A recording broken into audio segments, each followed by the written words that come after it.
Foreign policy looks at external threats and how to counter them. But what about the damage that countries inflict on themselves when leaders choose foolish paths and refuse to change course until it's too late?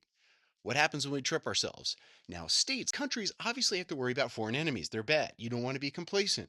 But overreacting can be just as costly. We saw this with Germany and Japan with what they did in World War II. That was a mistake. What the US did in Iraq. And obviously, what Russia has just done with Ukraine. That was a self own. But foreign policy screw ups aren't the only self inflicted wounds. If you look at Mao's Great Leap Forward or the Cultural Revolution, that's collectivism, right? Or the economic collapses in Argentina and Venezuela, that wasn't caused by external enemies. That was caused by the leadership.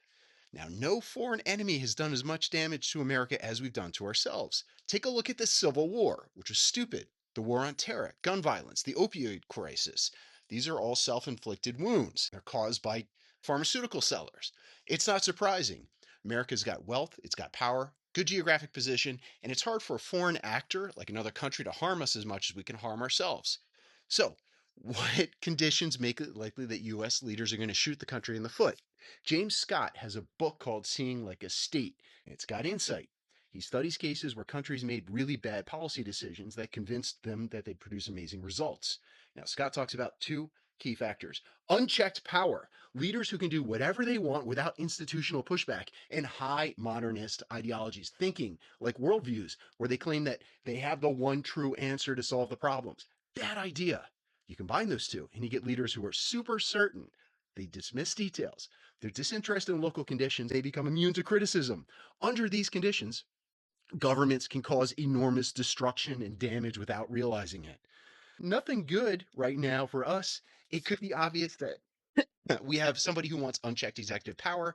The House and the Senate don't seem to want to do anything about it. Maybe he'll make a bunch of good ideas, but unqualified people in power can be bad. Surrendering control of spending can also be bad.